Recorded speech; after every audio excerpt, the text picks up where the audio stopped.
معزز سامعین اکرام اور امت مسلمہ کی مقدس ماں بہنوں اور بیٹیوں، اللہ سبحانہ و تعالیٰ آپ کو دنیا آخرت کی وہ ساری سعادتیں اور خوشیاں نصیب فرمائے جو اللہ سبحانہ و تعالیٰ اپنے نیک بندوں کو عطا فرماتے ہیں۔ آج ہمارا موضوع ہے کہ دشمن کی زبان بندی کرنے کا کیا عمل ہے، کہ جب کوئی دشمن آپ کو تنگ کر رہا ہے تو پھر آپ نے کس طرح اس کی زبان بند کرنی ہے اور اللہ سبحانہ و تعالیٰ کی اوپر توکل اور بھروسہ کرنا ہے۔ اگر آپ چینل پر نئے ہیں تو ویڈیو شروع کرنے سے پہلے چینل کو سبسکرائب کر دیں، بیل آئیکن کے بٹن کو دبا دیں تاکہ آئندہ آنے والی ویڈیو میری آپ تک پہنچتی رہے۔ دیکھیں، یہ جتنا بھی علاج ہے قرآن حدیث کے اندر، یعنی کہ بہت ساری بیماریاں ایسی ہیں جو روحانی طور پہ ہوتی ہیں، جن کو نظر کہا جاتا ہے، جادو کہا جاتا ہے اور جناتی بیماریاں کہا جاتا ہے، اور اس طرح انسانوں کے دنیا کے معاملات کے اندر انسان جب پھنس جاتا ہے، حالات بگڑ جاتے ہیں، تو ان میں اللہ سبحانہ و تعالیٰ کے حکم کے مطابق انسان کو کیا کرنا چاہیے اور کس طرح یہ انسان ان تکالیف سے، ان پریشانیوں سے نجات حاصل کرتا ہے۔ تو اس کے لیے ایک علم کی ضرورت ہوتی ہے۔ جس وقت انسان کسی پریشانیوں کے اندر مبتلا ہو جاتا ہے تو مبتلا ہونے میں پھر وہ کوئی نہ کوئی سہارا ڈھونڈتا ہے، ایک آدمی کے پاس جاتا ہے، دوسرا، پھر ہماری عوام یہ نہیں جانتی کہ یہ جو علاج ہے یہ کس طرح کیا جاتا ہے، روحانی علاج، تو پھر یہ ان لوگوں کے پاس چلے جاتے ہیں کہ جو شریعت سے بالکل ناواقف ہوتے ہیں اور خود ساختہ قسم کے وظائف ان کے ہوتے ہیں اور وہ ان کو بتا دیتے ہیں، اور بعض وظائف تو ایسے ہوتے ہیں جو انسان کو اللہ کے راستے سے بھی ہٹا دیتے ہیں، بعض تویز ایسے ہوتے ہیں جن میں شرکیہ کلام ہوتا ہے، اور اسی طرح جو ہے نا پھر وہ بتاتے ہیں جی آپ ایسا کرو کہ ان کو مختلف جگہ پہ رکھ دو، درخت کے ساتھ باندھ دو، یا کچھ عمل کر دی جاتے ہیں۔ آج کل ایک یہ ہے کہ تالے پہ عمل کیا جاتا ہے، اور وہ کیا کہتے ہیں جی کہ اس تالے کو تم کیا کرو، فلاں جگہ پہ لگا دو۔ تو فرمایا کہ ایسی اس کی مثال بالکل اسی طرح ہے جس طرح مشرکین مکہ جو ہے نا بتوں سے مانگتے تھے، تو ان کو حالات بنتے ہوئے بتوں سے نظر آتے تھے۔ تو ہم جو شریعت کے مطابق جو علاج کرنے والے ہیں، جب ان سے دور رہتے ہیں اور علاج کو نہیں سمجھ پاتے تو ہم ان لوگوں کی طرف چلے جاتے ہیں، اور پھر نتیجہ کیا ہوتا ہے کہ نہ تو وہ بیماری اور نہ وہ تکلیف انسان سے دور ہوتی ہے، اور انسان اپنا مال بھی ضائع کر دیتا ہے، اور بعض اوقات تو انسان اپنے عقیدہ توحید سے بھی ہاتھ دھو بیٹھتا ہے، یعنی اس کا عقیدہ ہی ایسا بنا دیا جاتا ہے کہ جو شرک میں مبتلا ہو جاتا ہے، اور اس طرح اگر موت آ جاتی ہے تو انسان ایمان سے خالی دنیا سے چلا جاتا ہے۔ دنیا میں مسلمان جب مر گیا تو کفر کی حالت میں سے موت آ جاتی ہے۔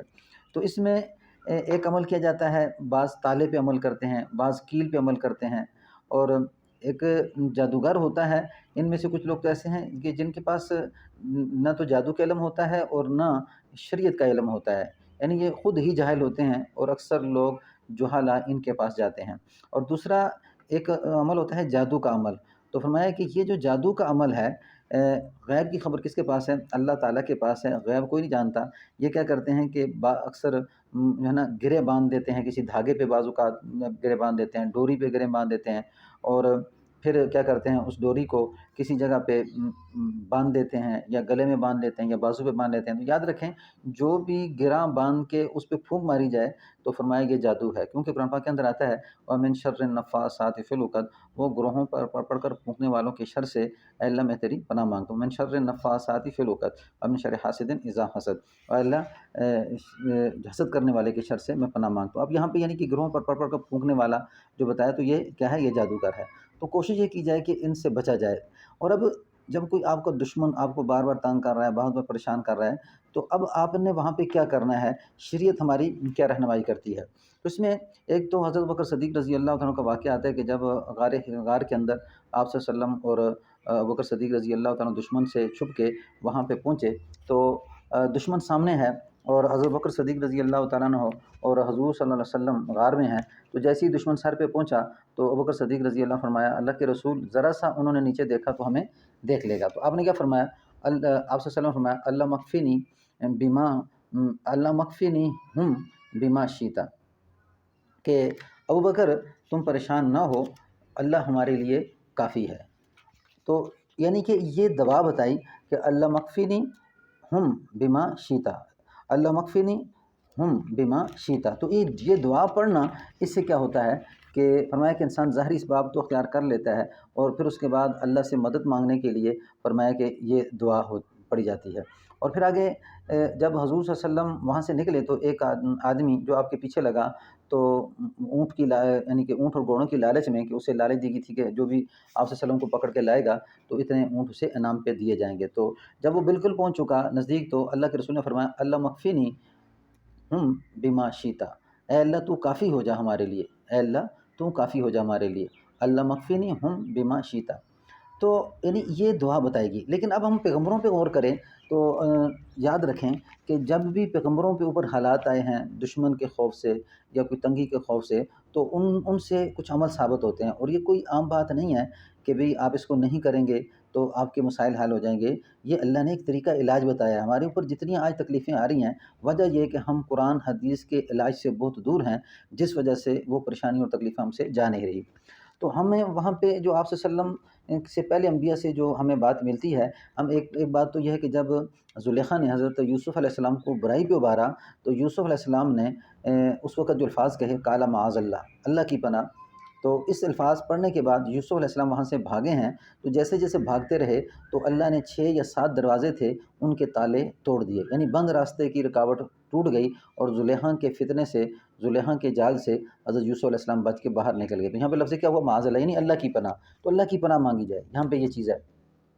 پھر یعنی یہاں پہ اب دیکھیں کہ جب پناہ مانگی تو پناہ مانگنے کے بعد اللہ فرماتے کذالک لنصرف عنہ السوء والفحشاء، اس طرح ہم نے اس برائی کو اور اس بے حیائی کو دور کر دیا، وکذالک نجزی المحسنین، اسی طرح ہم محسنین کو بدلہ دیتے ہیں۔ تو اب جب آپ کو کوئی دشمن آپ کا تنگ کر رہا ہے تو لفظ معاذ اللہ یاد رکھیں، اس کو بار بار پڑھنے کی کوشش کریں، اس سے الحمدللہ آپ کے لیے نجات کے راستے نکلیں گے اور دشمن کی زبان بند ہوگی۔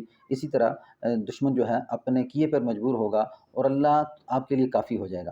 پھر جب آپ دیکھیں موسیٰ علیہ السلام پہ جب فرعون کیا کرتا ہے، بار بار وار کرتا ہے اور مارنے کی موسیٰ علیہ السلام کو بڑی کوشش کی، تو وہاں پہ حضرت موسیٰ علیہ السلام کیا پڑھتے ہیں؟ انی اعوذ بربی و ربکم ان ترجمون، میں پناہ مانگتا ہوں تمہارے رب کی، انی اعوذ بربی، اپنے اور تمہارے رب کی، کہ تو مجھے تکلیف دے، پریشان کرے، سختی دے۔ تو اس کہتے ہیں کہ بار بار اس نے مارنے کی کوشش کی، لیکن اللہ سبحانہ و تعالیٰ نے بار بار حضرت موسیٰ علیہ السلام کی مدد کی اور اس کا وار موسیٰ علیہ السلام پہ نہ چلا۔ فرماتے ہیں کہ اب موسیٰ علیہ السلام کی جو لاٹھی تھی وہ آپ کی حفاظت کرتی تھی، یعنی اگر کوئی مارنے آتا تو سانپ بن کے اس کی طرف بھاگتی تھی، لیکن لفظ یہ چل رہے ہیں قرآن پاک کے اندر، انی اعوذ بربی و ربکم ان ترجمون۔ پھر تیسری حضرت مریم علیہ السلام جس وقت کیا ہوئے، یہ پریشانی میں مبتلا ہوئی، یعنی کہ جب بیٹا عیسیٰ علیہ السلام پیدا ہوئے تو قوم تہمت لگائی۔ ایک تو قوم نے کیا کیا، پریشان کیا، اور دوسرا جب جبرائیل علیہ السلام آئے تو فرمایا میں ایک پاک دامن عورت ہوں، تم میرے نزدیک مت آنا۔ تو وہاں پہ آپ کے الفاظ ہیں اعوذ بالرحمن منک ان کنت تقیا، میں رحمان کی پناہ مانگتی ہوں اگر تم اللہ سے ڈرنے والا ہے۔ تو اس پناہ پہ اللہ سبحانہ و تعالیٰ نے کیا کیا، حضرت مریم علیہ السلام کی مدد کی، قوم کے فتنے سے بھی بچایا، اور وہاں اس وقت کے لوگوں کے سارے فتنوں سے اللہ سبحانہ و تعالیٰ نے ان کی حفاظت کی۔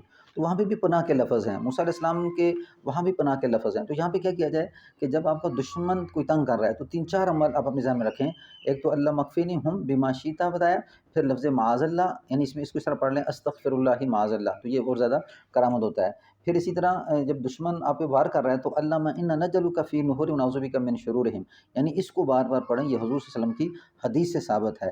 تو یعنی کہ دشمن کے جو وار چل رہے ہیں، اے اللہ میں دشمن کے شر سے اور دشمن کے شرور سے تیری پناہ میں آتا ہوں، اللہم انا نجعلک فی نحورہم ونعوذ بک من شرورہم۔